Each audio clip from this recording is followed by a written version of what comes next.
to do multiple steps. And please write your procedure, the detailed procedure of solving these problems. Even if you get a wrong answer, I still can give you partial credits.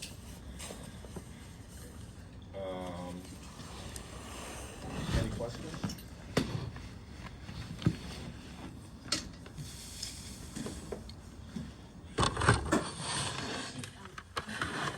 Print it for us only. It will be attached with the exam, so you will get it in the exam. You don't need to print it.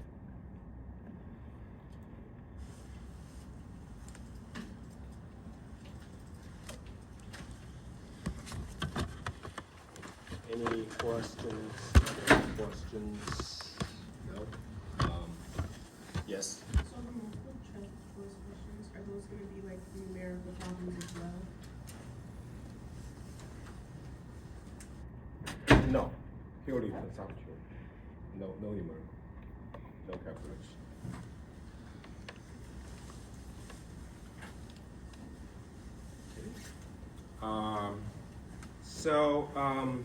If there's no questions, so if you have any question, you can always ask during the break.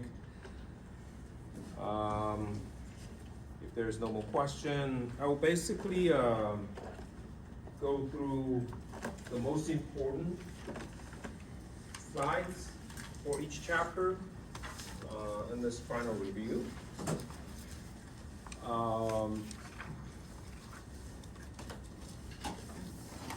So starting from each chapter, I summarize the most important points that we in each chapter.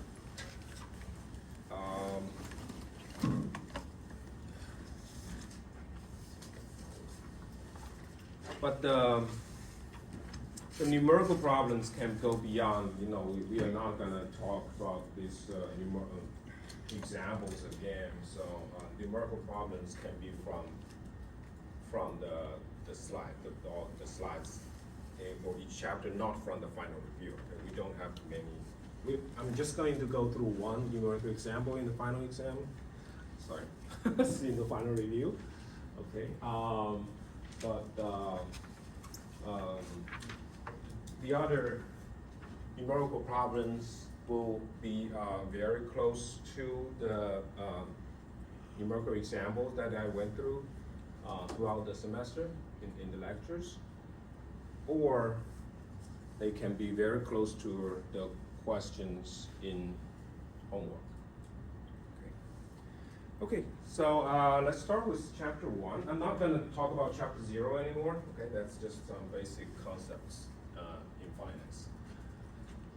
So chapter 1, we mainly talk about the risk and return trade-off.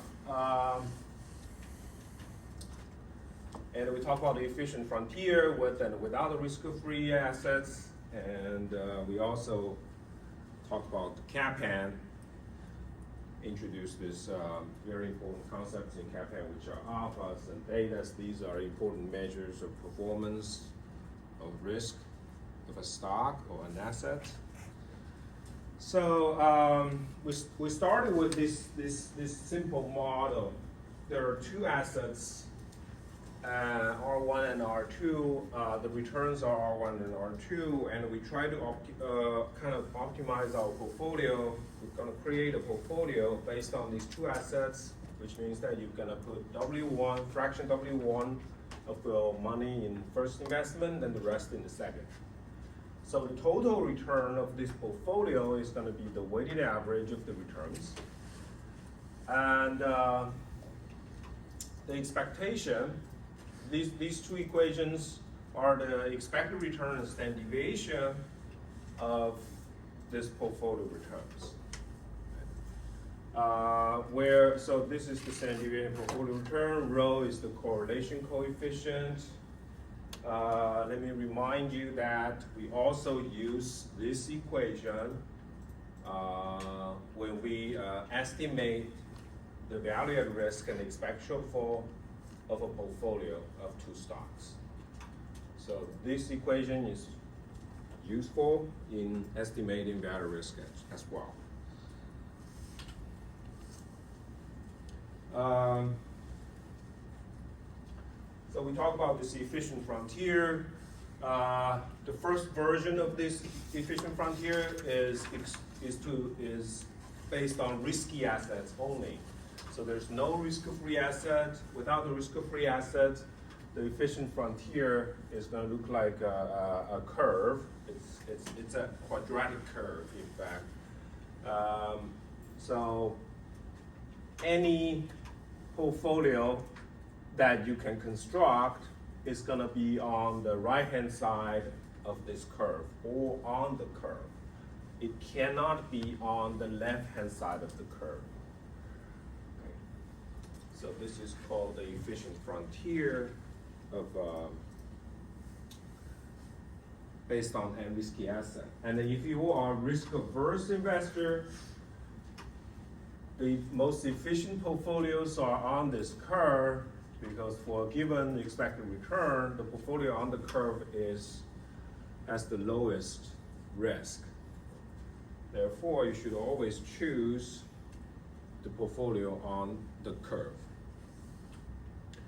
And if you include the risk-free asset, the risk-free asset is on the y-axis of this risk and return trade-off diagram, because the volatility of risk-free asset is 0. It's a risk-free. So this is the risk-free asset, and if you include the risk-free asset, you can draw a tangent line towards this curve. You will get the tangency point called M. So Fm, the straight line, is the new efficient frontier. It's more efficient than the previous efficient frontier, because for a given level of expected return, the portfolio on this new efficient frontier has lower risk, lower sigma. So as a risk-averse investor, again, we should choose the portfolio on this new efficient frontier if the risk-free rate is available. This efficient frontier is easy. Consists of very simple portfolios. They are basically a portfolio consists of 2 assets. One is the risk-free asset, and the other is M. M is, we usually call it the market portfolio. Okay, so you should have and based on this theory, we can derive the CAPM. We didn't derive it, but I can tell you that this is from this efficient frontier. You can derive this equation. It's called CAPM. So what's important about CAPM is that it answers a very important question in finance, is how do we estimate the expected return? That's the most interesting variable that we are, for all of us, right? When you invest in an asset, you want to know the expected return. But it's unobservable, problem is. So the model gives you an estimate. So the left-hand side is the expected return of a risky asset minus the risk-free rate should be equal to beta times the market risk premium. The right-hand side, market risk premium. So beta drives this expected return. You can imagine that for a stock with a higher beta, their expected return should be higher in CAPM. That's the major prediction of CAPM. High beta, higher expected return. The beta, what is beta? Beta is basically what we call the regression coefficient, but you can imagine it's basically in simple words, simple interpretation, beta is just the sensitivity of the return of asset to the return of the market. For example, if the SP 500 goes up by 1%, a stock tends to go up on average of 1.5%, then the stock has a beta of 1.5. Slightly higher than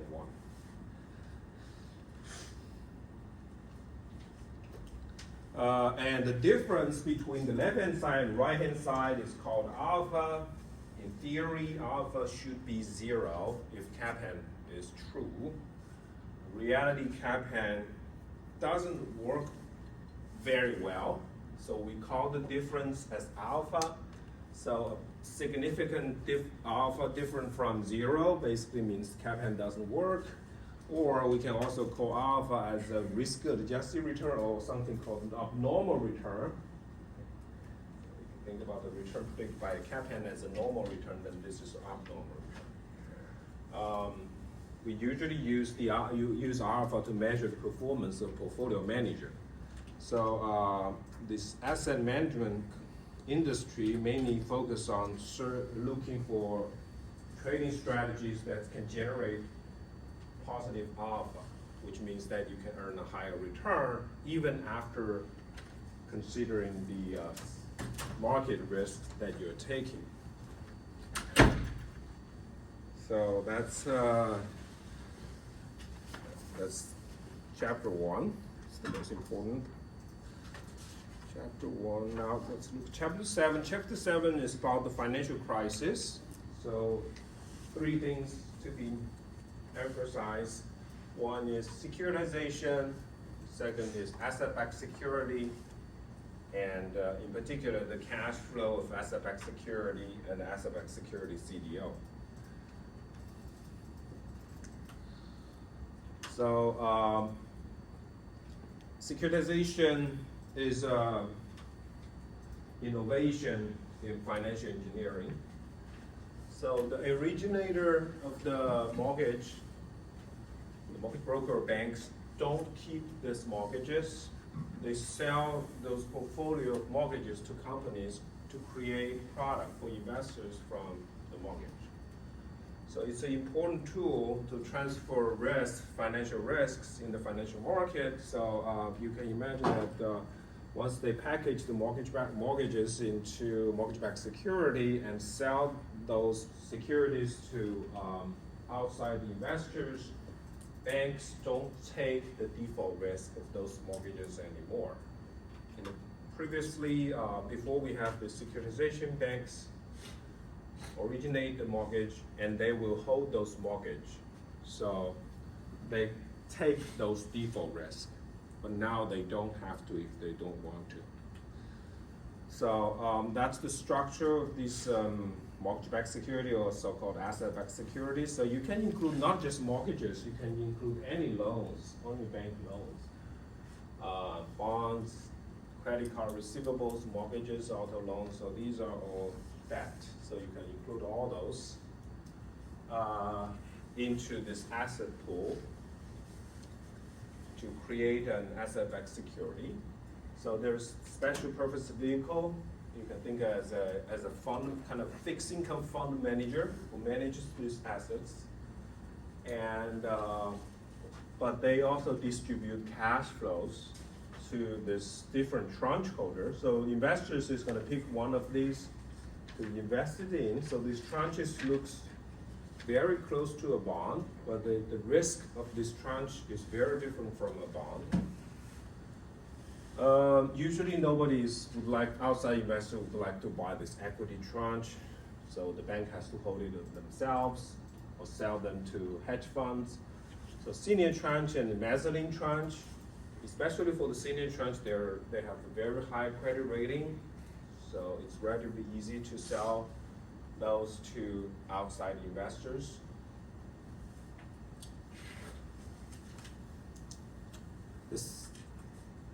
And we talk about this example, which is very important.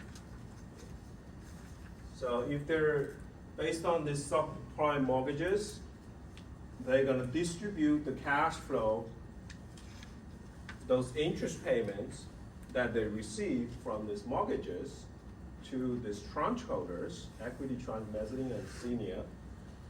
And of course, this is this subprime mortgage portfolio, so there is potential large default risk. So if there is any default losses, the equity tranche holder will not be able to start to suffer from losses, not going to receive their full interest payment. So if the loss of this portfolio exceed 5%, this is the upper bound of this equity tranche then the equity tranche holder will not receive any cash flow anymore. Okay. And then the mezzanine tranche holder will start to lose their interest payment. If the loss of this mortgage exceeds 25%, the mezzanine tranche holder will not receive payment. And the senior tranche holder will start to lose.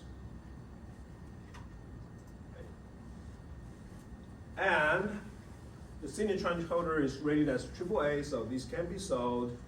Now the mezzanine tranche is rated as BBB. It's relatively harder to sell this, so they create this second level called asset-backed ABS CDO, using this mezzanine tranche as the collateral pool. The equity, mezzanine, and tranche, senior tranche, so they follow the same way of distribute these losses. And then the senior tranche can rate it as AAA again. I went through a numerical example for this big picture. It is important, so you should understand how these losses are distributed across these tranche holders. There are homework problems as well, so you should make sure that you take a look at that homework problems. Chapter 2.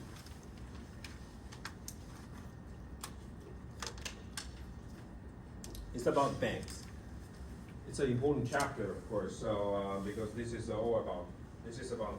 course is about a financial institution, so bank is the most important financial institution. So for banks, we focus on one thing, which is the bank's capital structure. Okay. How much? Basically, we look at the balance sheet of a typical balance sheet of bank, how much assets, the deposits, and the subordinate long-term debt and equity. The impression that you should have about the bank is that equity part is just a small part of asset compared to other companies. In general, for for like probably manufacturing, a typical company should have a debt over asset ratio around 30%. For banks, that ratio can go up to 80 or 90%. And we talk about commercial bank versus investment bank. We spend a little bit of time talk about the investment banks. And we talk about security trade, a little bit about security trading as well in this chapter. So this is the balance sheet, which is important. There is now, you need to understand that the regulators, right? I think for this chapter is, the main takeaway is that the regulators tries to make the bank leverage as low, to be low. They don't try to push it too low, but they want to make it lower because the risk is going to be smaller. But the banks always have these incentives to increase their leverage, because increasing leverage is going to increase their profitability, which is going to increase their stock prices. Okay? As a shareholder, as the owner of the bank, you want to have a higher stock price. So that's the main incentive for banks to lower their equity and to take more risk, because in financial market, you take more risk, you're going to have a higher return. Okay? You're going to earn a higher return. So that's basically this kind of a conflict between the banks and the regulators that finally determines the leverage of a bank. So there is for banks, without the regulation, they try to make the equity part as small as possible, but this is going to be because that's going to increase their profitability. But there is a drawback. The drawback is the default risk is going to be much higher. So this regulation set the minimum level of capital a bank is required to keep. So there's equity is example of tier 1 capital, subordinate long-term debt is an example of tier 2. We talk about the details in the later chapter. This whole regulation is mainly to protect the depositors and to protect the financial system overall. Make sure that these big banks has a very small default risk. In addition to this capital requirement, government also provide deposit insurance. Most countries have this deposit insurance program to insure depositors against loss up to a certain level. In US, this is called FDIC. They increase the amount. There is an upper bound though, about how much they're gonna insure. But they increase that boundary multiple times. So, but there is a limit that the covered by this FDIC. So even if a bank goes bankrupt, the government can pay for the loss of depositors to up to a certain level. In addition to this default risk of bank assets, which are those loans, which is a loan portfolio, there is a liquidity risk as well.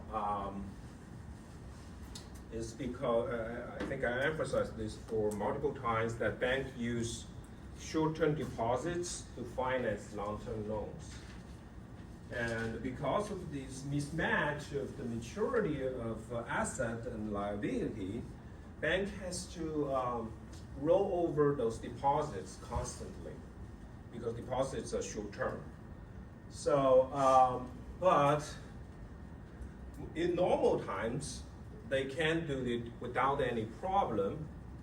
But if there is any, if there is a crisis, a financial crisis, or if there is some kind of a negative news about the bank, the bank may have a difficulty to roll over those deposits. And this is called bank run. So all the depositors will try to withdraw their deposits as fast as they can. And at the beginning of this chapter, I explained that bank won't be able to pay all depositors at the same time. So this leads to called bank run. So regulators also impose liquidity requirements nowadays. We talk about in Basel III, there's this ratio, right? So you have to net stable funding ratio. So you have to satisfy as a bank meet this liquidity requirements. So that's called liquidity risk. We talk about the investment banking. The main function of the investment banking is to raise debt and equity for corporation or government. And there are two methods of raising debt or equity. One is using public offering. So you go to the public market, sell to the general public, or you can do private placement, sell to a small number of large institutional investors. There are two ways that the investment bank is going to charge a fee for their service. One is best effort and the other is commitment. The difference is mainly about which party is going to take the risk, whether the investment bank or the insurance firm is going to take the risk. We talk about security trading. Banks involved in the security trading, they provide brokerage service and market making, but they cannot do proprietary trading because of the focus role after 2008 financial crisis. In many other countries, there are different kinds of rules. Usually, they are not allowed to use depositors' money to do any speculation in risky assets. So large banks also provide service, and we also talk about the market maker. Market maker basically provides bid and ask quotes because they always provide a bid and ask price, so they're always ready to buy and sell a certain asset. Therefore, they provide liquidity to the market. At any point of time, you can always sell or buy to a market maker. So there's always a buyer or seller, which is the market maker. But of course, they're gonna make some profit by, they mainly make profit from this bid and ask spread, which is the difference between the price that they sell and the price that they buy. So there is, but this spread is not, this profit is not risk-free. It's actually pretty risky because there is a kind of a inventory risk that as a market maker, you purchase something, some asset. If the market price moves too fast, you may not be able to sell it immediately, and therefore it becomes your inventory, and you could suffer from a loss. So that's the bank chapter, and chapter 3 is about the insurance. Sorry, just one question to previous, the high frequency trading that impacted their business, right? Which, Market making, uh, the high frequency trading. yeah, that's, I think many of them serve as market makers. Like Citadel and some of these big hedge funds, they are now also doing making service. So I mean like high frequency trading impacted this, the revenue went up. Yeah, they do high frequency trading, and at the same time they serve as market maker.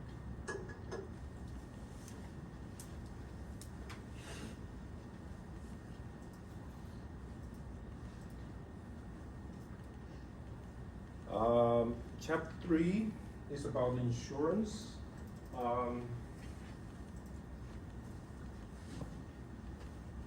So we talk about several insurance types: life insurance, property, casualty insurance, health insurance, and pension plans. We talk about we focus on life insurance because it's relatively simple type of insurance. We talk about life insurance and annuity.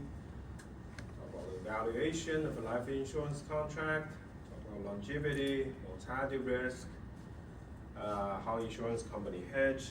They can use this longevity derivative, catastrophic bond, and the reinsurance to hedge their risk exposures. Insurance company mainly provide protection against adverse events. There's these policy holders. They are companies or individuals who seek protection, and in order to receive this protection, they have to pay a premium. It's basically a regular payment made by policyholders. There are several types of insurance.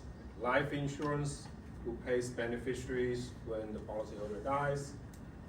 The property casualty insurance, health insurance, and pension plans. There are two major types of life insurance. There's term life, which is lasts for only a few years. And then there's a whole life, which is called permanent life insurance. So the difference, you can imagine that because everyone is going to die at some point. So whole life, the payout is certain, but term life payout is not is uncertain. So usually you have to pay a higher premium when you are young for whole life. But you can pay a cheaper price when you're older than term life. Annuity is another type of contracts that the life insurance company likes to sell because they can use annuity contract to hedge the longevity risk of selling life insurance. So this is part of their risk management. The difference between life insurance and annuity is that for life insurance, you pay a regular payment, your beneficiary is going to receive a lump sum. Annuity, you pay a lump sum, and you can receive regular payments. So annuity is basically for individuals who seek stable or guaranteed retirement income, or for people who receive a large lump sum either from lottery or inheritance. So this is important. Longevity risk is the risk that advances in medical science and life insurance change will lead to people living longer. So does the increase in longevity increase or decrease the profitability of selling a life insurance contract?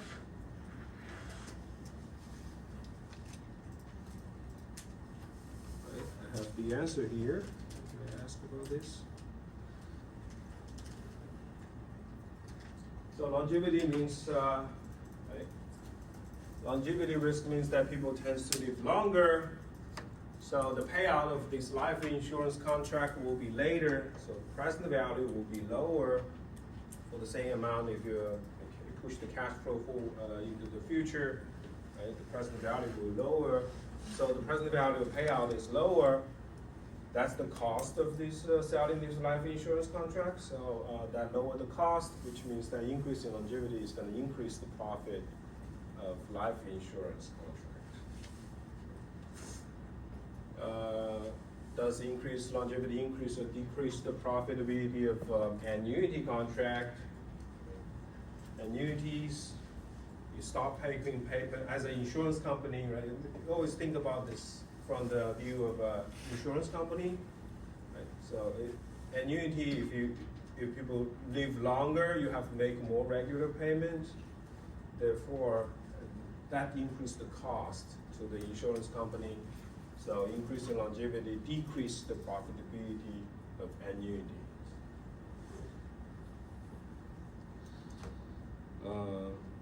And the other is the mortality risk.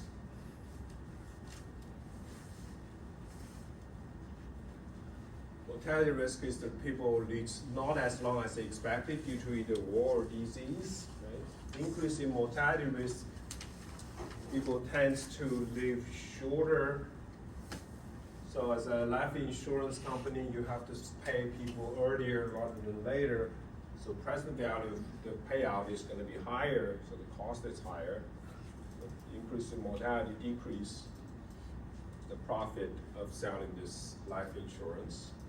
For annuity, people live shorter, so the payment is, right, there are less payments. Therefore, increase in mortality is going to increase the profit of the annuities. You can see the opposite effect of annuity and life insurance. That is why, as an insurance company, they like to sell both contracts in order to reduce their exposure to the longevity and mortality risk.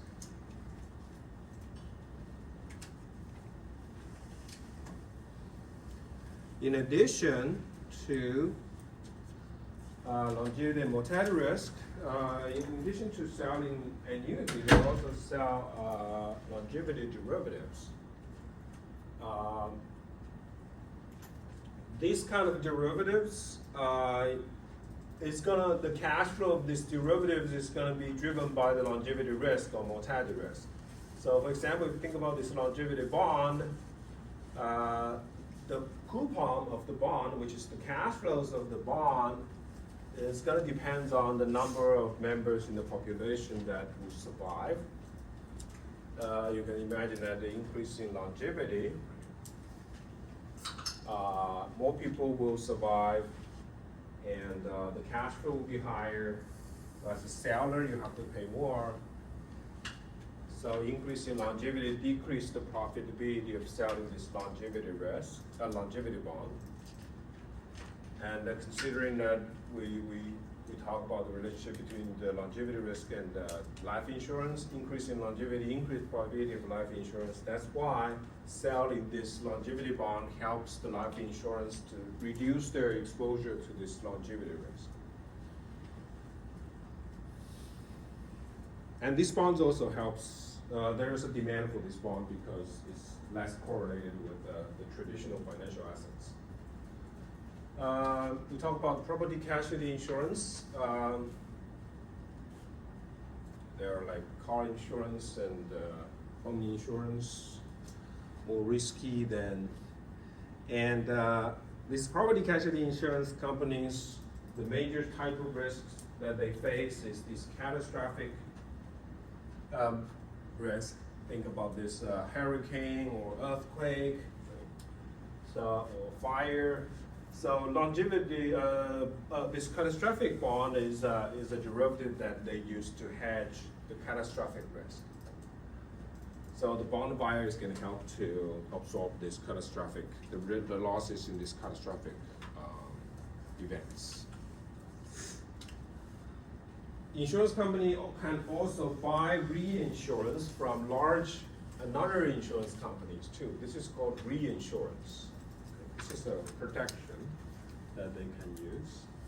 For example, if you, as an insurance company you have 100 million exposure to hurricane in Florida, say that the average loss of your policyholder could be, the total loss of the policyholder could be 100 million if there's a hurricane, and if they cannot pay, the insurance company cannot pay this 100 million loss. Therefore, they only want to pay, would like to pay up to 50 million, so that the insurance company can buy and reinsurance contract for the other 50% of the loss from a larger insurance company. So this is called reinsurance. Okay, that part is the insurance. Chapter 5.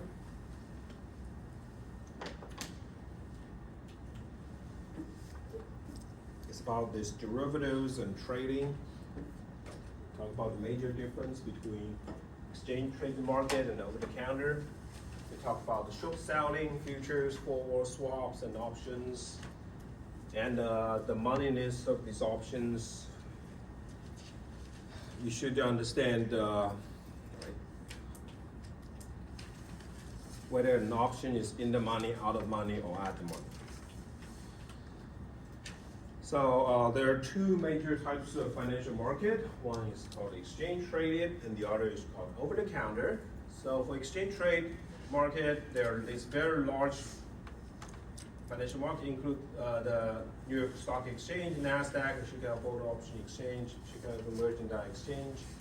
So they are centralized, they are more regulated, and the contracts that are traded on this exchange traded market are standardized. And there's because these are standardized contracts, and there is a lot of regulation over this trading, so there is almost no counterparty risk for exchange traded market. For over the counter, there are decentralized. There's no physical building there, so it's basically a network of dealer of financial institutions, corporations, and fund manager who trade directly with each other. Banks can act as a market maker for more commonly traded instrument. For many of them, they may not be any market maker. Contract can be customizable to meet your special need. There is going to be some counterparty risk. Okay, so this over-the-counter market is not heavily regulated as those exchange traded market. There is less transparency in the over-the-counter. We talk about short selling. Short selling is basically you sell a stock that you don't own. So you have to borrow the stock from someone else.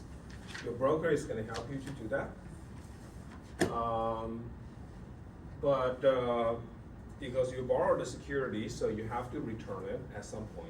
So you have to buy them back to return to the owner, the original owner of the security. So you basically sell the security at first and then buy it back later. So if the stock price goes down, you're going to make a profit. But you have to, as a short selling, if there's a dividend, as a short seller, you will have to pay dividend. As I explained, when short selling is going to create extra shares temporarily. The original owner of the security will require dividend payment if the company pays dividend. Therefore, the short seller will pay the dividend. And because the short seller has these potential future liability, which means that if the stock price keeps goes up, you will have to buy it back anyway, so you're gonna have to take that loss. Therefore, you have to post you have to maintain a margin account, which means that you have to put some cash in your account, and you may face future margin calls. We talked about the forward contract. So forward contract is agreement to buy or sell an asset at a certain price at a certain future time.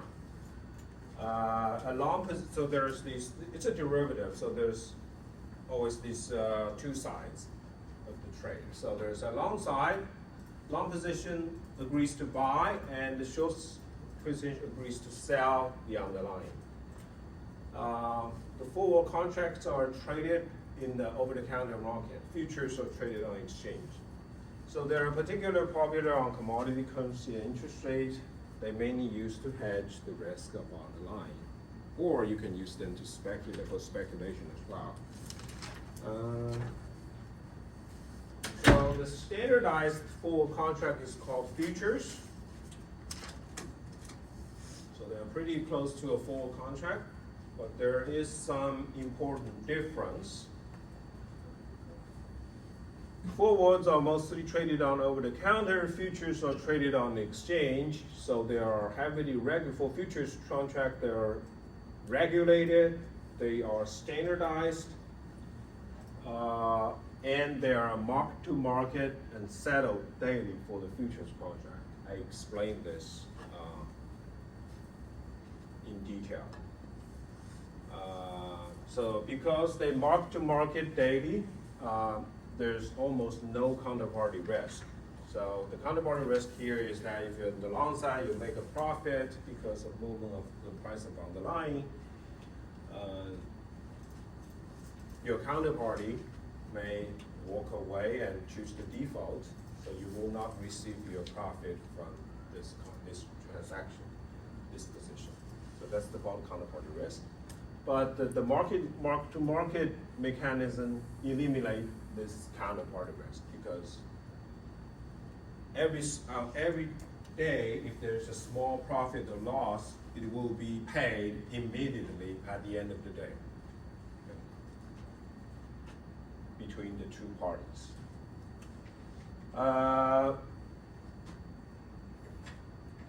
But nowadays, both futures and forwards requires collateral. Okay? So both sides are required to post the margin with the clearinghouse for the futures. For the forwards, there's also a certain kind of collateral requirements in order to reduce the counterparty risk. The prices of futures are very close to forwards, so there's a little bit difference because the daily settlement, but it's very, very small. So this mark-to-market on daily settlement is practically a sort of a margin, like collateral, what they have to pay, like if there is a margin call, then the person has to. No, it's not a margin call. So it's like, for example, I'm on long side, you're on the short side, and because the underlying price goes up a little bit, so I'm gonna make a profit of $1 or $2. Yeah. You're gonna immediately pay me that $1 or $2. Oh, it's really, so I have to pay. Yeah, it's gonna be paid on daily basis. Oh. So if the price goes down, I'm gonna suffer from $1 or $2 loss, then I will pay you $1 or So $2. even if it's not sold and everything, Right, there, right. really there is a Yeah, this is transaction. called daily settlement, Oh, I yes. wasn't aware of that. Yeah, I that's, thought but this that- is futures. Yeah, I thought the future only if it changes the price will affect the margin, whatever. That's forward. Okay. Yeah, forward, you also need to post margin, but they don't pay on daily basis. Oh.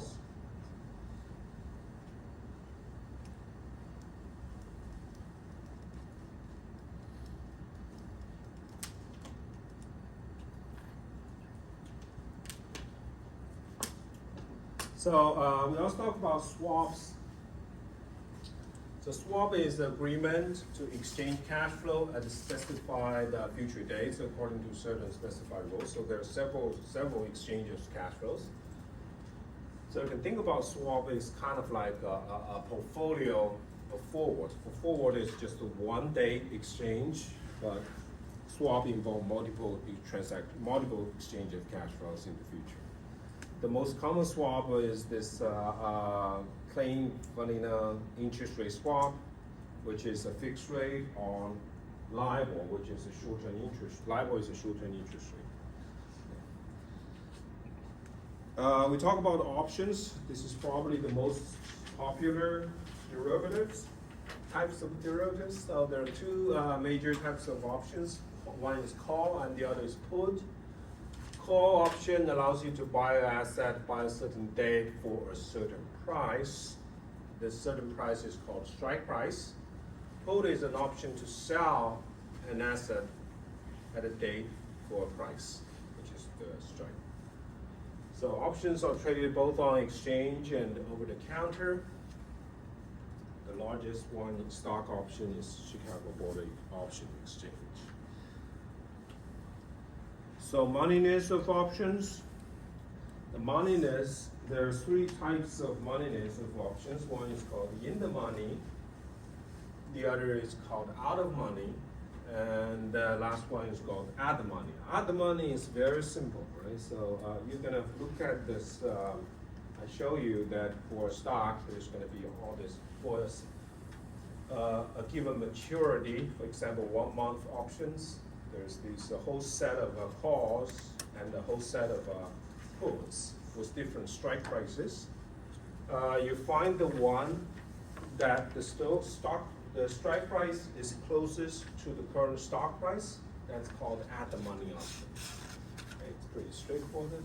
And then the rest can be either in the money or out of money.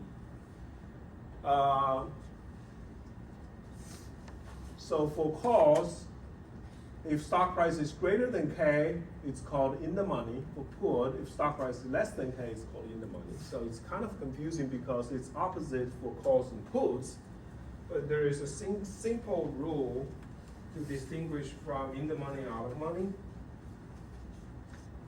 If you exercise, there is always these two regions.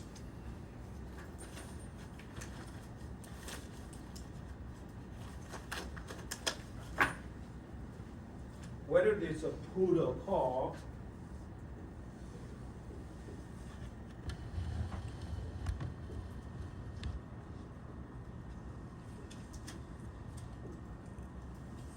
so this is a long on call, this is long on put. Okay. Whether it's, no matter it's a call or put, there is always two regions. Okay, so this part, the payoff is positive. The left side is 0 for put. On the right side, this is 0. On the left side, this is positive. So if you exercise, even though it's a European option, for example, if you exercise the option now, you are in this region. This is called in the money. So in the money. So if you exercise this option, you have a positive payoff from this option. It's in the money. And if you're exercising the option right now, it's in the region that you're 0 value. Basically, you're not going to exercise it. So this is called out of money.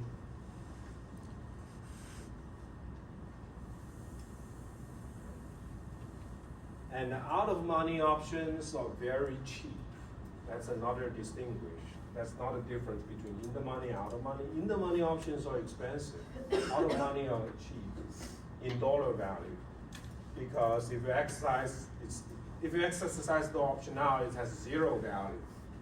You can imagine that there is a small value there for out of money option because the small value, the price is so cheap is because there is the market still expect that there is a small probability that this option could be in the money at the maturity. For the put, the price can go down and it end up in the money. For the call, it can go up and you end up in the money. Okay. So that's the in the money, out of money options.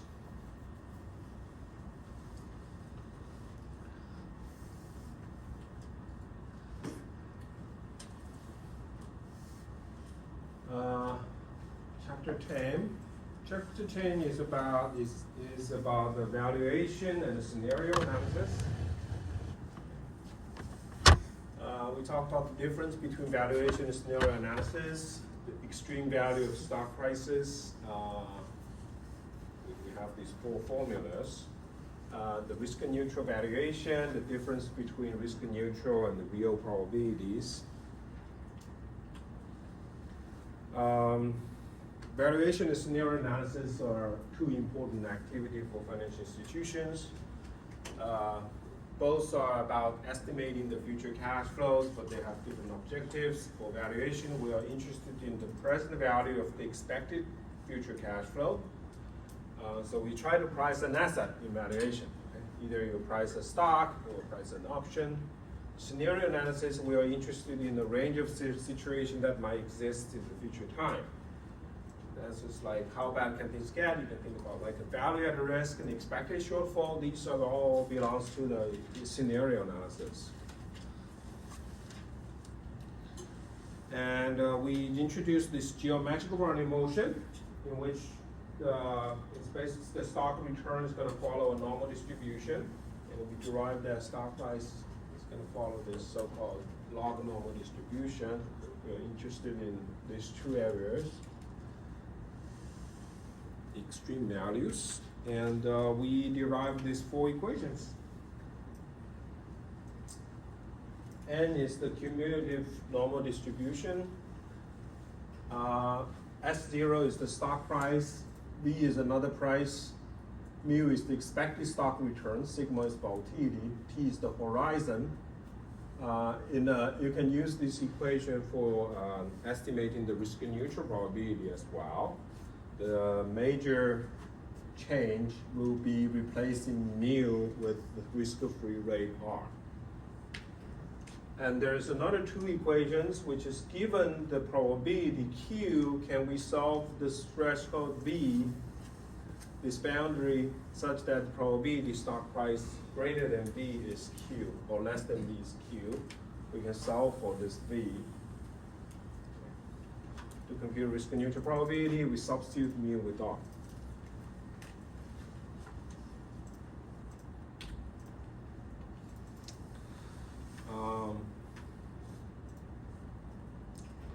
So there are some special features of this risk and neutral world. So in risk and neutral world, all investors are risk and neutral. By risk and neutral, we basically mean that any assets, either it's risky or risk-free asset, won't offer risk premium to investors because everyone is risk neutral, so you don't really care about the risk. Because you don't care about risk, so risky asset won't carry a risk premium, so there's no risk premium anymore. So all the asset is going to give you a risk-free return. Well, I should not say the expected return should be risk-free rate. Okay? The risky asset still can have a high or low return, but the expected return is going to be the risk-free rate. In this world, CAPM will become like this: 0 equals 0, because there's no asset risk premium or market risk premium. So for any risky asset, return will be the risk-free rate in the risk-neutral world. Risk-neutral valuation is basically a mathematical trick. There is a trading strategy behind of it. So the key takeaway is the key point about risk-neutral valuation is relative pricing, replicating portfolio, and no arbitrage condition. So we show example of the forward. Okay? So you can use risk-neutral valuation, price a forward contract to determine the forward price, or you can use this trading strategy to determine it. So they're basically the same thing. How do we apply the risk-neutral valuation? You assume the expected return of a stock is the risk-free rate, and you can compute the expected payoff from a derivative in the risk-neutral world. and you discount that risk-free rate. We look at this example of forward contract, assuming that the stock has 0 dividend, there's no dividend. The payoff of longing the forward is gonna be the stock price minus K, basically, because you're long a forward, you're gonna pay the full price, you will receive the stock, which is gonna work as big T and big T. So the payoff, this is the value of this forward contract. But it's risky payoff, okay, because as big T, the stock price at 1 year, for example, stock price 1 year later is uncertain, we don't know. There is a risk there. We can show that the expected payoff in the risk neutral world is the risk-free rate. We can discount it. Eventually, we derive this equation that the no arbitrage forward price, the fair forward price should be the current stock price times e to the power of continuous compounded rate of R times T.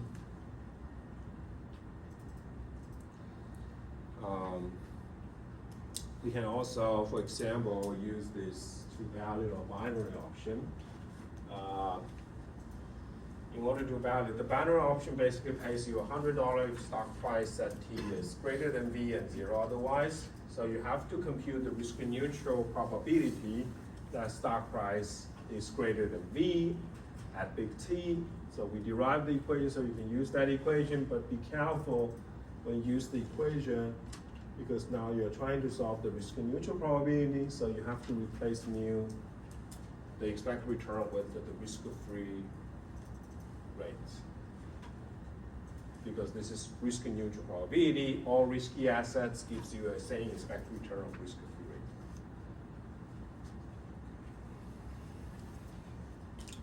Let's take a break.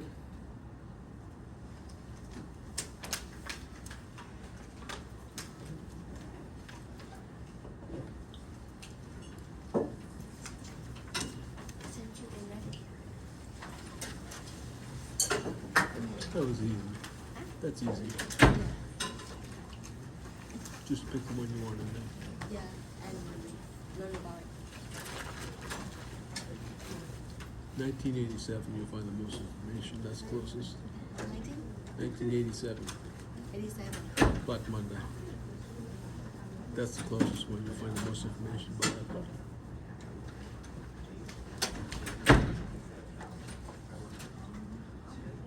Whichever one you pick,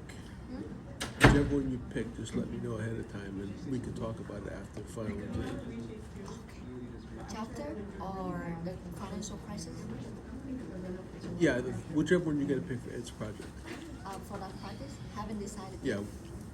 Well, whichever one. When you decide, let me know, and we'll talk about it after the final exam. Give it to me if you can't open it.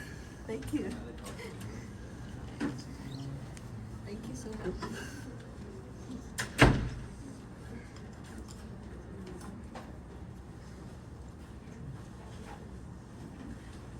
So you had turkey today? No. I had turkey. First time I don't like ever. turkey that much. We have potato mash. I'm not into potatoes. Not my favorite, but it's good to try. I almost finished the dirt homework. I'm gonna send you tomorrow. I just gotta do the last two problems. 26, chapter 26, but they're not that in depth, it looks like.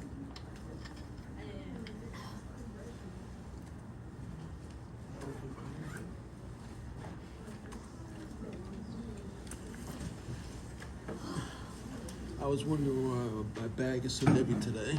So heavy. Yeah. You have your SB. You have your SB laptop here. Yeah, I brought 2 laptops. But I forgot to put these in. Thank you.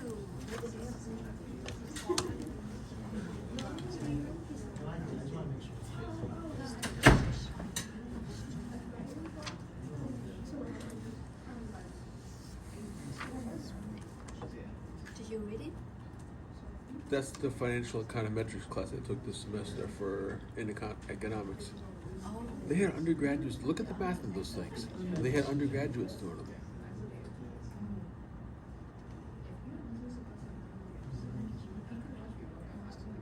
In economics, they have a lot of the classes are combined, undergraduate and graduate.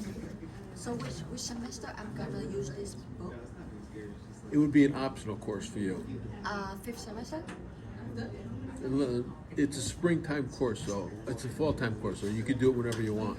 Oh. You don't have to take it. It's something you could take if you wanted to. Uh-huh. It's just extra background stuff.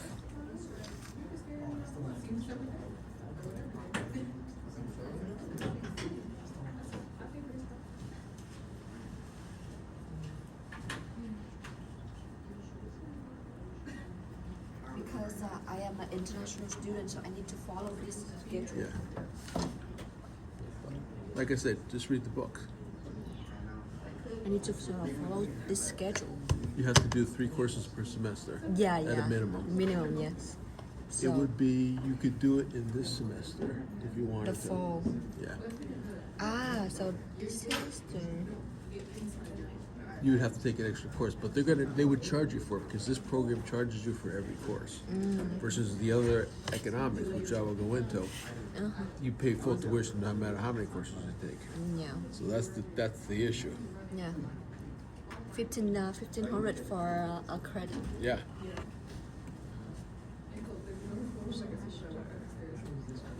Versus full-time tuition is around $9,000, plus is like about $2,000 to $2,000 to $3,000 worth of fees. So it's a big difference.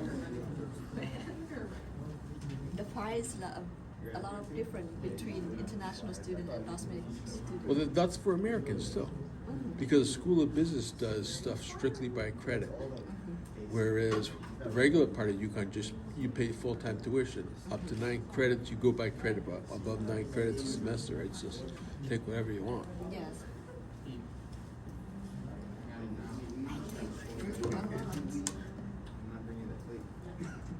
That's what PhD level math is going to look like.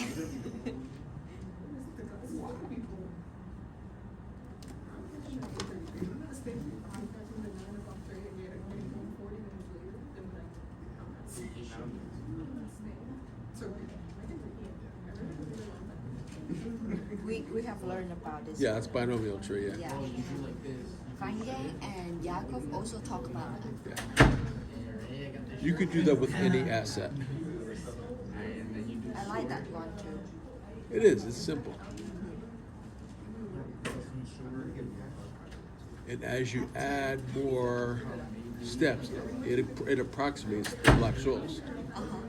And for American options, because you can exercise an American option at any time, you have to use that type.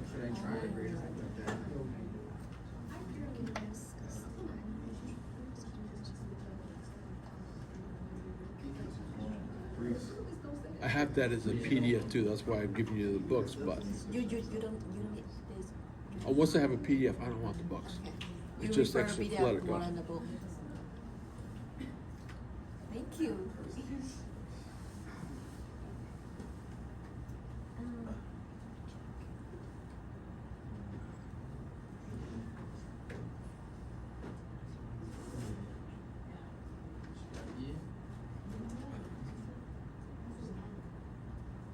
I thought this one is gonna be like all multiple choice, but No, yeah, just 30%. What's your plan for Thanksgiving? Nothing? I don't do Thanksgiving. Let's watch football. That's it. You have turkey? No, Meatball? possibly. The veal came out excellent. I showed you the veal I cooked last night. That came out excellent. I could do that again very easily. I'll make some pasta and eat the rest of that tonight. Wow. I saw that they have like 100 type of pasta. Yeah. I'm gonna learn to do that. I tried last week about pasta with shrimp and creamy cream.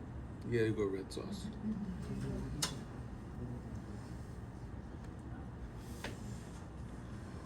And then I forgot to take this off when I went to a call this afternoon. So this was around my neck the whole time coming in here. That's for the emergency. Heart and lungs.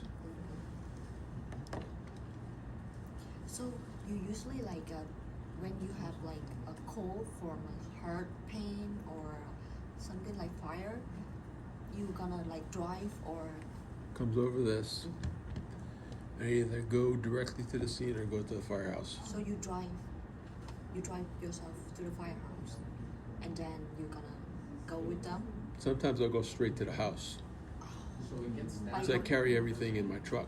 I carry about 80% of what's on the fire truck in my truck. You'll see if you ever see my truck. There's a big orange bag in the front seat with all the medical stuff that I carry.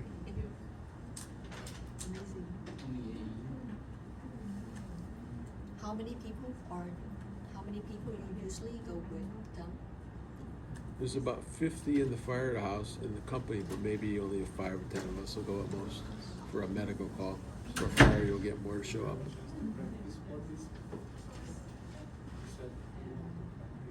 That was like a real doctor.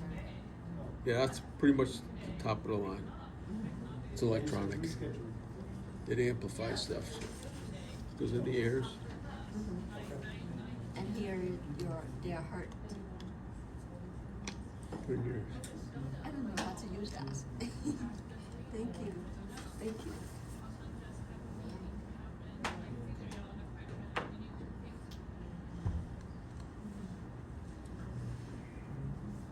It goes in your ears like that. You just get your ears are naturally pointed forward, so it goes in that way, not the other way. Ah, If you put it in this way, you're not going to hear anything. I see. Ah, And this turns the amplifier on and off. wow. You get different frequency sounds on this side versus this side. Higher frequency for like the heart, lower frequency. Oh, Depending so on you the- usually like check their health when you come there. I do everything. Wow. You go through the past history, the medicines they're on, Uh-huh. why did they start feeling sick. Uh-huh. There's a whole bunch of stuff you go through. That's how you knew exactly what I had last week. Depression. Well, I'm that's feeling called better. 40 years of medicine. I'm feeling much better now. I told you, depression is positive feedback. You got to do things that make you happy. That's how you get out of depression. And if that doesn't work, you start taking pills. I don't need a pill. Yeah, you don't want to take them, but sometimes you have to take them. But I enrolled to the parade this weekend. The parade in Stanford. You know that? Volunteer to hold the Yukon mascot and banner. I'm gonna go into the parade. Yeah, Yukon. I'll show you the video. Are you going? Are you coming this weekend? The parade? Did you volunteer? See ya. See you this weekend. I said I'll show you. Right.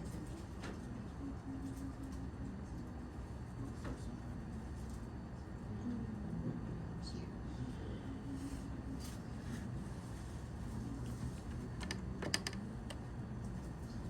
This one.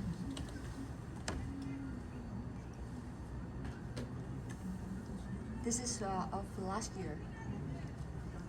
This Sunday will be this year. Oh, the balloon. Yeah, Oh, that's going to be for the part of Thanksgiving Day parade. yeah. Okay. This weekend, Sunday. There's a real big parade in New York City, but who wants to go to New York City nowadays? It'll be on TV the morning of Thanksgiving. You'll see it on TV. You'll probably find it online too. Some of my friends, they are going to that big in New York City. Next Thursday, I think. Yeah, a week from Thursday. I will just take the Stanford one. The big husky. Yay.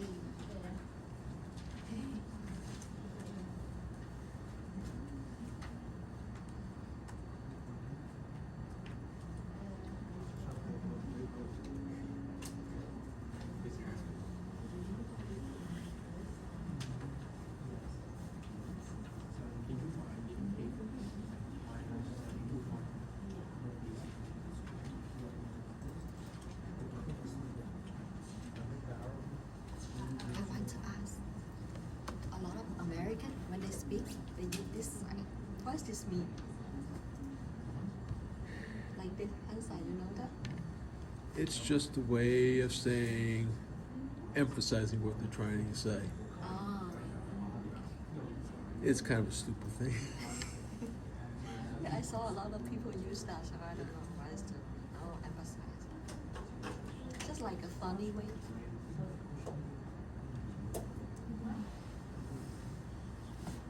Do you like the turkey? It's okay, it's fine.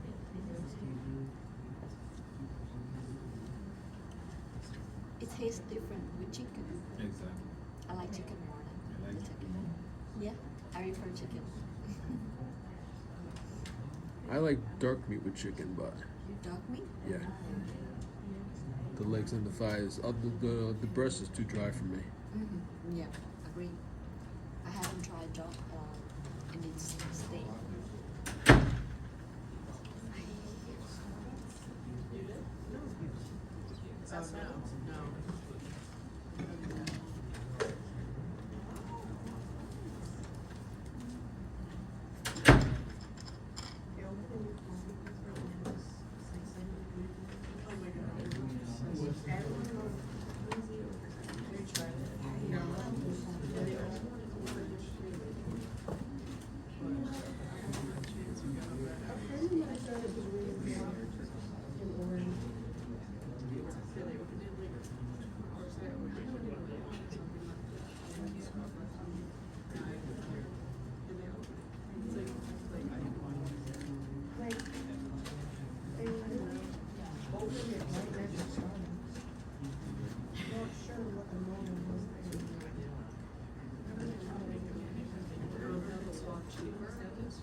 I'm sure.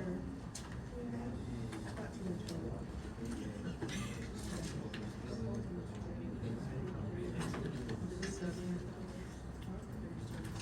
I started sending ones, but not the Just logged out 10 seconds ago. I still like different concepts. That's one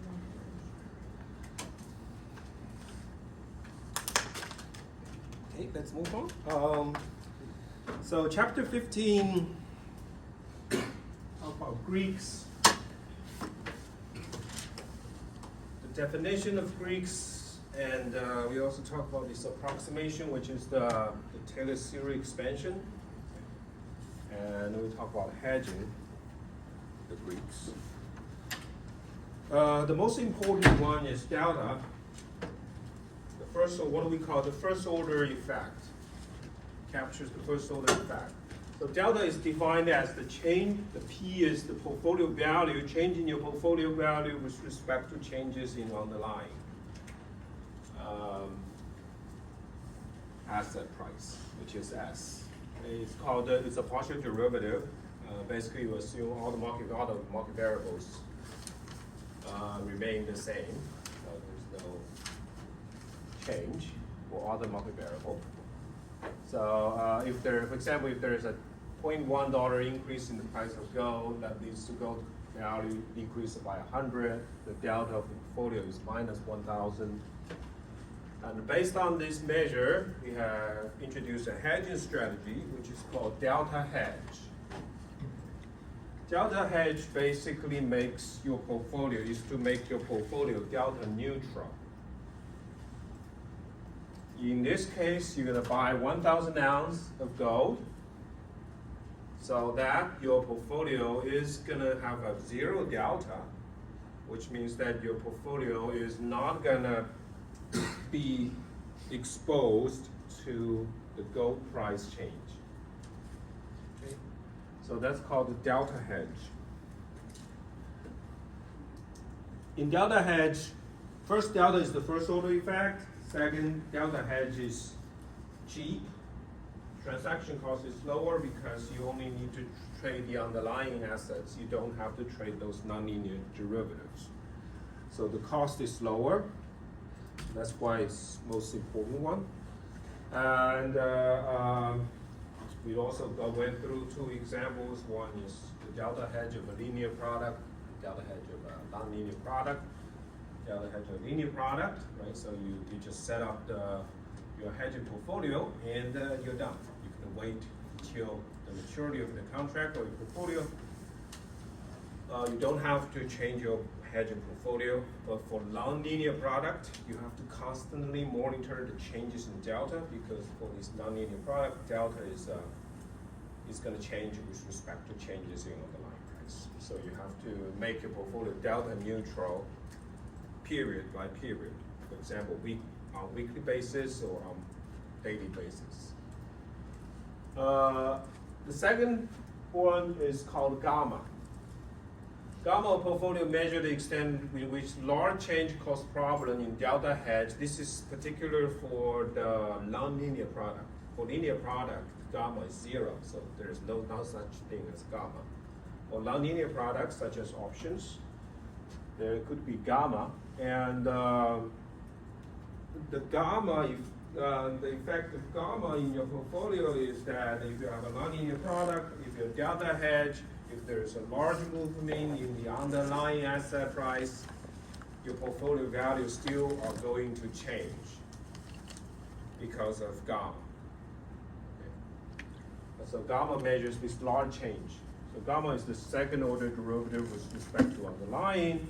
So if you want if your portfolio consists of non-linear product, non-linear contract, and you don't want to expose to large changes in the underlying price, you need to make your portfolio delta and gamma neutral at the same time. So that's the gamma neutral. And the third one is Vega. Vega measures the sensitivity of your portfolio with respect to risk, the volatility risk. So volatility, this is the VIX index, which measures the volatility of S&P 500. So you can see that the volatility is risky.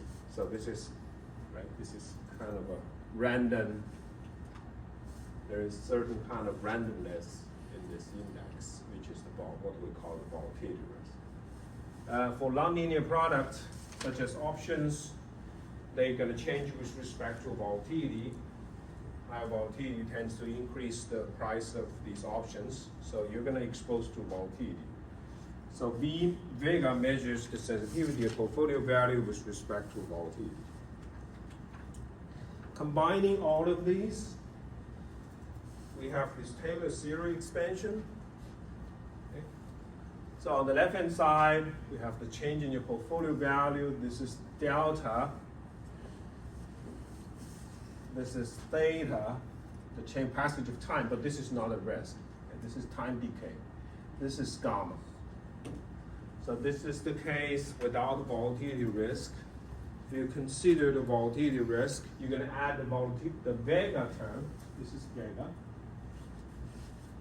So in order to approximate the change in your portfolio value.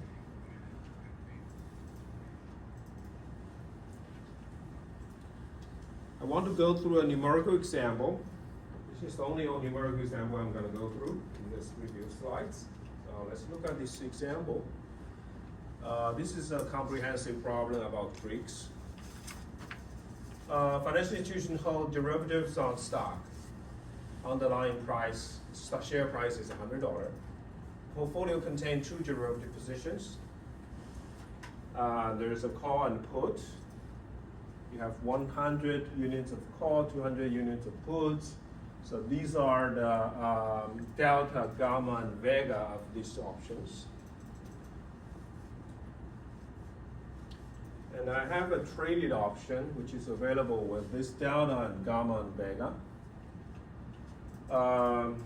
First, I want to create a position with this traded option and the underlying stock, so that I can have a gamma and delta and gamma neutral portfolio.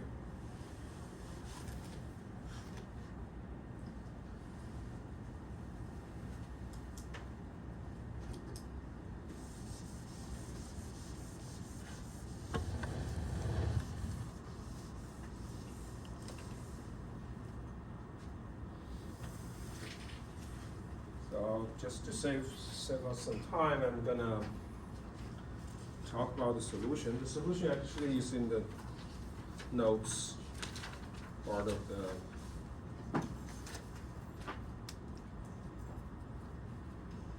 slides.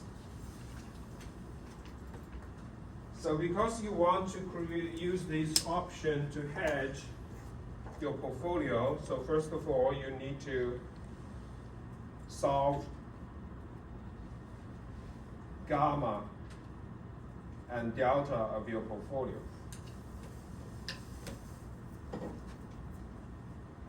So the total gamma of your portfolio is, so you have a put and a call, you have a call and a put. For call you have 100 unit.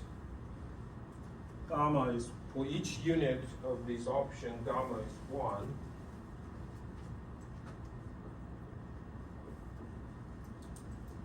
And then you have 200 units of the put. For each one of them, gamma is 0.5.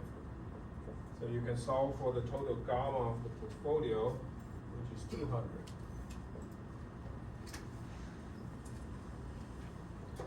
In order to make the portfolio gamma neutral, you need to use this option to basically to remove your gamma. So this option has a gamma of 1. So in order to make your portfolio gamma neutral,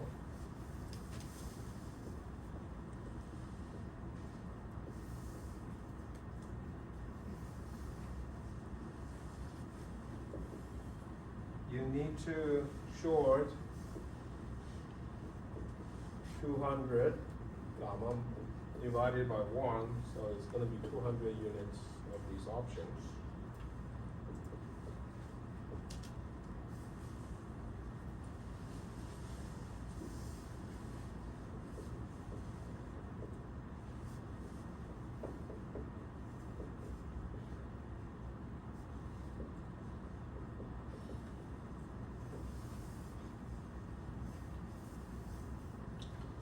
And you have to make what you want to create a delta neutral portfolio as well, right? So this is close to the example that we went through. So if you short 200 contracts of traded option, now your new delta.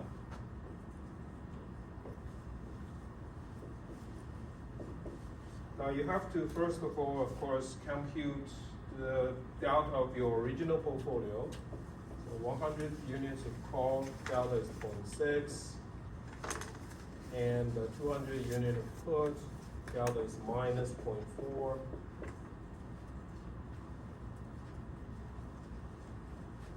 And also you short 200 units contracts of this traded option, which has a delta of 0.5.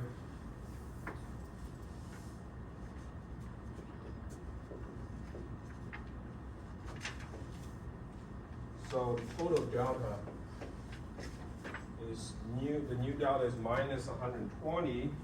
So to make your portfolio delta neutral,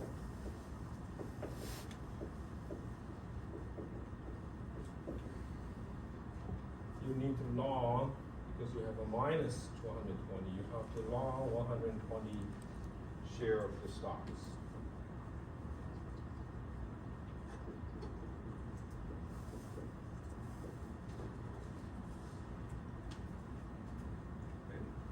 That's problem A. For problem B, assume you place a position from A and achieve delta and gamma neutrality. Now the stock price falls from 100 to 80, which means a 10% drop. And the implied volatility rises from 18 to 20 using the second order Taylor approximation, ignoring the time decay, estimated change in portfolio value. So the equation that we're going to use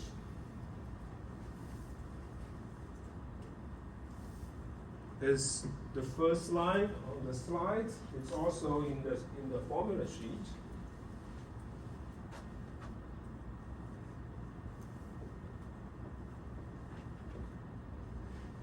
Because you approximate the change in your portfolio value for a particular portfolio.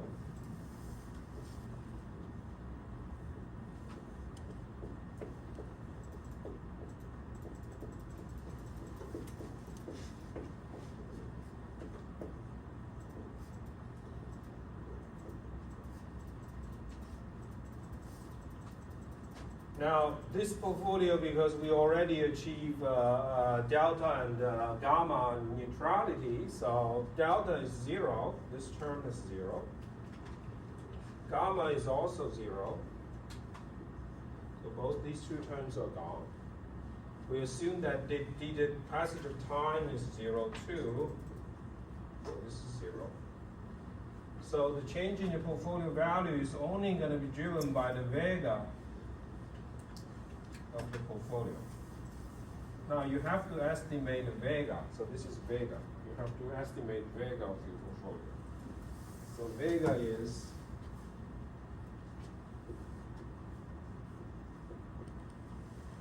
so there are two for your portfolio. There are three options. One is call. The first call you have 100 unit of it. For each one you have a vega of 0.8. Which is in the last column of the table, 0.8.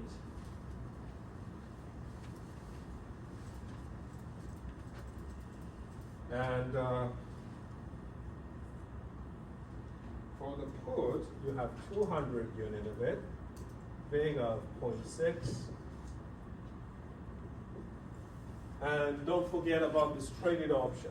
Okay, you short, in order to achieve gamma neutral, you short 200 contracts of trade options. So you have a minus 200 times the vega is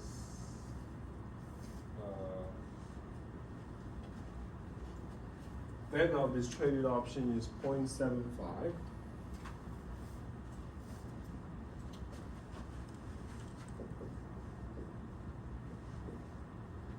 So the vega of the portfolio is 50.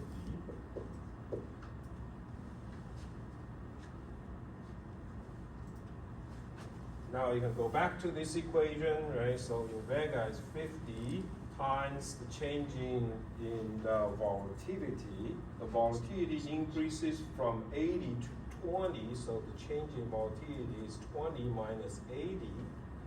And now it's important that vega is in percentage, okay, which means the 50 means if this 50 means that if volatility increases by 1%, the dollar value portfolio will be $50.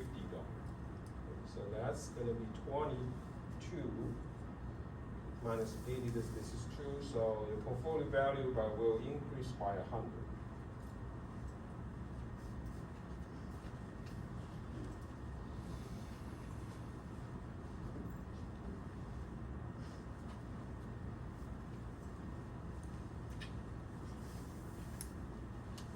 So this is a kind of a comprehensive problem, including all the yes. Can you explain the negative 200 in vega? Negative That is the one you shot. where? It's the one you shot, so the 200 you shot. The third option she's talking about. In the vega for the the third. minus 200. Yeah. Yes, yes. Because I short 200 traded options.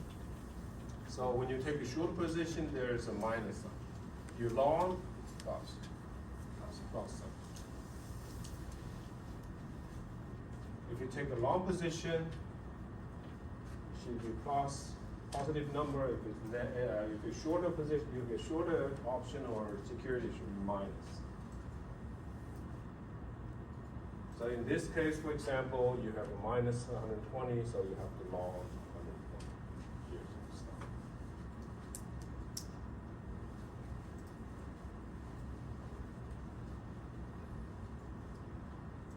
Any other questions?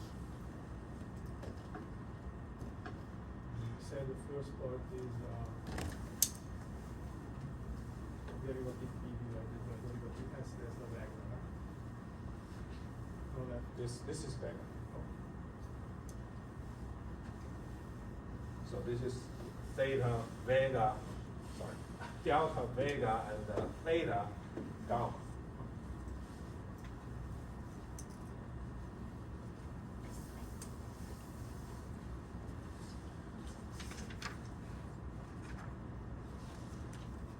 Yes. At the bottom, is that the vega? This is vega, yes. What does it say next to the 20 minus 18 in parentheses? So 50 times. 50 is the vega of the portfolio. Yes.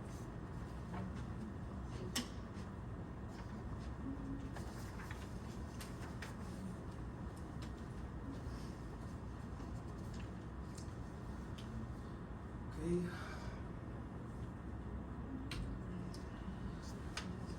So, chapter 11 and 13 about value at risk and expectation for. We're gonna skip the historical simulation. Definition of VAR and expected shortfall. Greeks versus VAR expected shortfall. Greeks are mainly used by traders. VAR and expected shortfall are used by risk managers to evaluate the overall risk of a financial institution. So we solve these VAR inspection in various cases. Greeks quantify the exposure to a market variable, hundreds of them. So it doesn't help to the senior management, risk management, because there are simply too many of them. So they are useful to traders. Traders make sure that on a daily basis that these Greeks are close to zero as possible. And senior manager can look at the value risk and expect shortfall to have an idea about overall risk of an institution. So VAR is this level of loss that the probability of loss greater than VAR is less than a certain percentage defined by 100 minus the confidence level X. You can solve from the CDF cumulative distribution function as well. So there is a problem for VAR. We explain this in detail. Right? So it could be that you take a huge risk, but VAR does not capture it. So you need the expected shortfall. VAR answers the question, how bad can things get? Expect shortfall basically answers things that if thing goes bad, what's the expected loss? So we showed that for two portfolios, they have the same VAR, but their risk is total risk. The second one obviously has a much higher risk because this part. But the expected shortfall for the second one is going to be higher, so expected shortfall captures this risk much better than VAR. So that's the limit for VAR. And we introduced these equations, which are very useful to estimate VAR and expect shortfall.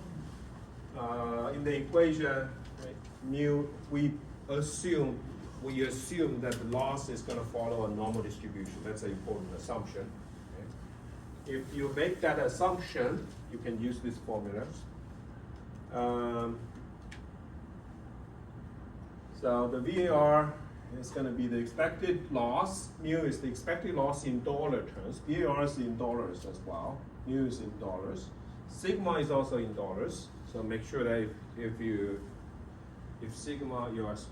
are given like the volatility of a stock, that's not really the volatility of the stock is not the sigma here. You have to times it by the total investment amount in dollars to get the sigma. The sigma is the standard deviation of loss, which is in dollar. So X is the confidence level, and N is the inverse cumulative loss, inverse cumulative normal distribution function. You can solve for ES as well using this equation. For short horizon, mu is 0. If you want to change the horizon from 1 day to 10 days, you're going to times the VL expansion for the square root of t.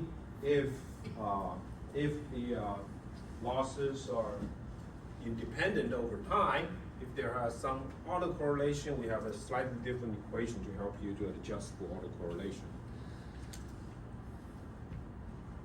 Chapter 25 and 26, these are the Basel 1, 2, 3, the international bank regulation framework. We talk about the risk-weighted assets and the minimum capital requirement under Basel 1, 2, 3. And derivatives, how do you calculate the capital requirement for derivatives positions with and without netting? Also talk about the liquidity requirement under Basel 3. So starting in Basel 1, we have this risk-based capital requirement. So you're going to compute your total risk-weighted asset based on the risk of each types of assets. So higher risk, you're going to have a higher risk-weighted assets for the same amount of asset. But for higher asset risk, you should have more capital required. The main provision, capital, including both Tier 1 and Tier 2, must be 8% of the risk-weighted asset. At least 50%. So this is common across all Basel 1, 2, 3. Then these details are slightly different for Basel 1, 2, 3. For Basel 1, at least 50% of capital must be Tier 1. At least 2% has to be common equity. We have this table which helps us to solve for the risk-weighted assets in Basel 1. So basically, the higher the risk, the higher the weights. You're going to take some kind of weighted sum of all these, each types of asset in the bank of the on balance sheet.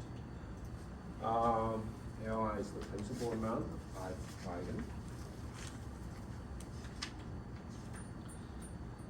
Over-the-counter derivatives. So these are off-balance sheet items. So there's this called credit equivalent amount, C. It can be computed using this equation. This function max basically returns V if V is greater than 0 and returns 0 if V is less than 0. The plus A times L, A is the add-on factor. So if V is positive, right, which means that this particular derivative has a positive value to you, which means negative value to your counterparty. Therefore, your counterparty may walk away and choose to default. So if your counterparty default, you will lose V. So V is a risky. V is a risk. It's risky. So you have to take into account of the risk of V in this case when calculating your equity requirements. If V is negative, it's not going to be an asset to the bank. So there is no risk. A is the add-on factor, L is the principal amount. We have this table for the add-on factor. So all these numbers are in percentage. Okay. All these numbers in the table are in percentage. So you can pick the one. So these two tables helps you to calculate the risk-weighted assets in Basel 1. In Basel 1, you're going to take sum of all these on-balance sheet items and derivatives and off-balance sheet items. There is a special case which is for corporations. If your counterparty is a corporation, your risk weight when calculating this derivative, the credit equivalent amount derivatives, you should use 0.5, which is different when you have a corporate loan on on-balance sheet items. Because for on-balance sheet items, for corporate loans, the risk weight is 100%.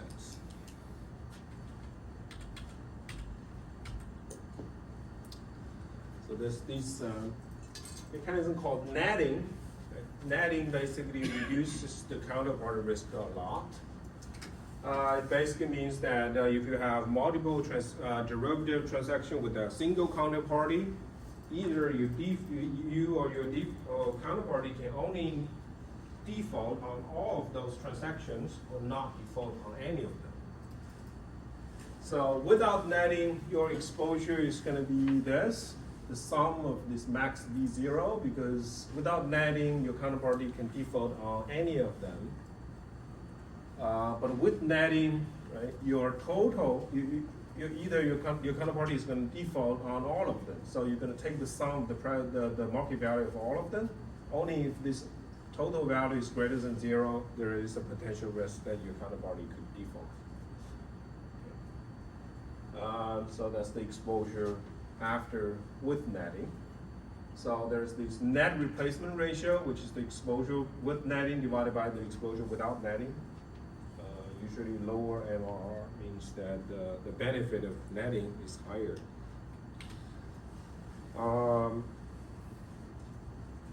And the credit equivalent amount without netting is going to simply take the sum of all of them. I don't include the risk weight. You should include risk weight because this is with a single counterparty. Okay, so they should have the same risk weight no matter what. So when you calculate the risk weighted asset, you should include the risk weight of that counterpart. And with netting, this is going to be the formula that you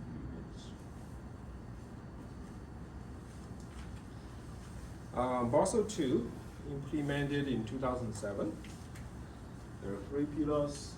New minimum capital requirement for credit and operational risk, supervisor review, more thorough and uniform market discipline, more disclosures. So it's basically tightened the regulation. There's new capital required, separate capital charge for operational risk. So you have credit risk, you have to hold capital for credit risk, market risk, and operational risk. For credit risk, they have 3 approaches. The standardized approach, which is very close to Basel I, and the foundation internal rating based and advanced internal rating based. These are formula model-based approach. So the standardized approach, this is the table for risk weights. The key difference from Basel I is this is the credit rating based weights. So you can see that higher credit rating, lower weights means lower default risk. Outside of this table, you also have the risk weight for mortgage, which is 35, and for other retail loans, 75. And in Basel II, we have this model, internal rated based approach. This model called worst case default rates. So this is the default rate of your portfolio when there is a market crash in the financial crisis. You can think about the financial crisis. The bank is certain default rate will not be greater than the worst case default rates.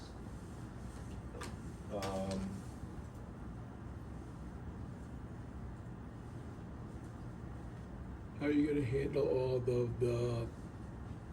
the table numbers like the 0.99? You going to give us a table or just put those numbers in the prop statement? Because I didn't see any in the handout.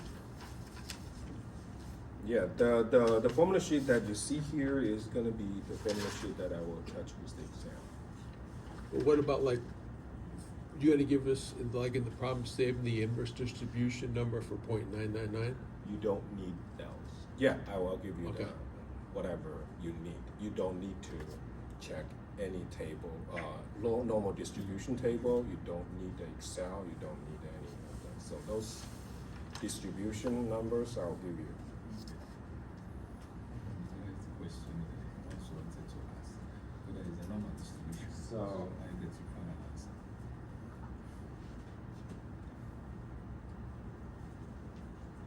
that's why I said that you don't need a computer in the exam.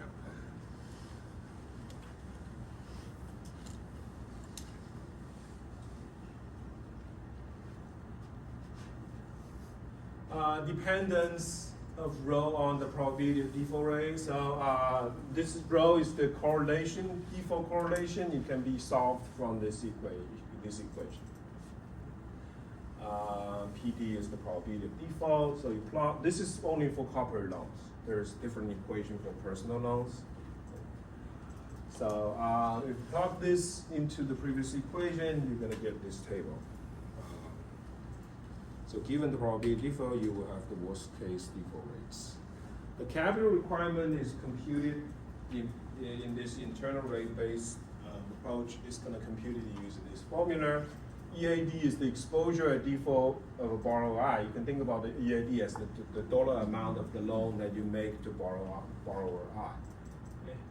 So LGD is the loss given default of borrower I. So the percentage that you're gonna lose, average percentage of you're gonna lose if borrower I default among those loans. And MA is the maturity adjustments, where B is given by this formula. So you can solve for the capital required. And given the capital required is 8% of risk-weighted assets, so you can also solve for risk-weighted asset, which is 12.5 times capital. For retail exposures, the formula are very close, but and the corporate loans, but they are going to be a different correlation equation. For residential mortgage, the correlation is 15. Evolving retail exposure is 0.04, and so on. And so they're slightly different from corporate loans. Basel III. They introduce a lot of different types of capital.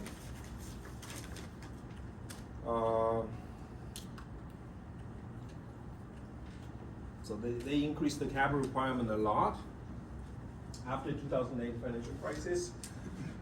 There's this capital conservation ratio, countercyclical rate buffer, leverage ratio, liquidity ratio, and counterparty credit risk.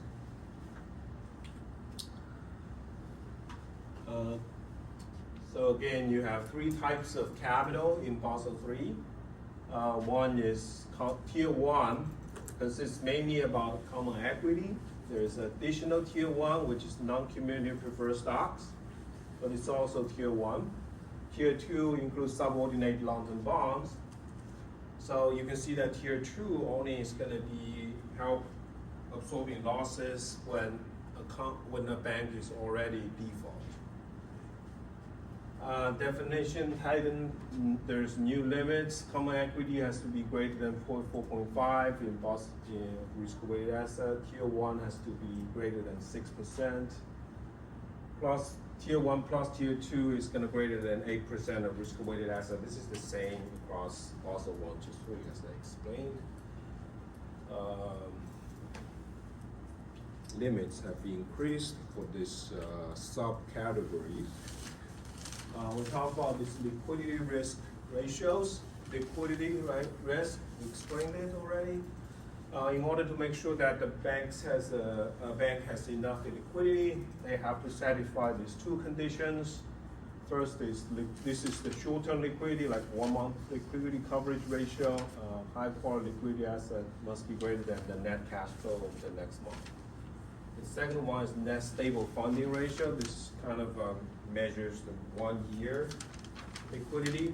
The amount of stable funding has to be greater than required the amount of stable funding, where these two are computed using these two tables. We look at each, we talk about the numerical example about that in the class. Basically, higher the weights, the less liquidity. In this table, higher weights means more stable funding. Okay, so that's my final review. Good luck in your exam. Any other questions? or you can ask me. Yes? Yeah, for the multiple choice, is it just gonna be all conceptual, or are you gonna have like? All more conceptual. All conceptual, okay. Any other questions? If there is no more question or you want to ask me after the class, I mean, this is the end of the class. Thank you. Oh, don't forget to do the teaching evaluation when you find time.